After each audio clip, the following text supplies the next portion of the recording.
A senior member of the police force has been found guilty for shooting a woman. Senior Superintendent Anthony Castell was found guilty on the charges of unlawful wounding and misconduct in the public's office. The verdict has handed down at the St. James Parish Court earlier today. SSP Castell and District Constable Rohan McIntosh were charged in May 2016. The incident occurred in Mount Salem, St. James on January 22, 2016. The two policemen were pursuing a taxi, which the court was told was fired at by SSP Castell. The woman who was traveling in the vehicle at the time was shot and injured. It is said that the taxi driver had disobeyed police commands to stop. When the verdict was announced, SSP Castell appeared to have collapsed while still seated in the dock. He was subsequently rushed to the hospital.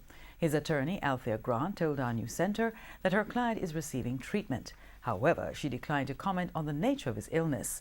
SSP Castell is scheduled to be sentenced on December 14 in the St. James Parish Court. The attorney representing District Constable McIntosh made a no-case submission on November 9, 2018, and the court ruled that there was no case for him to answer.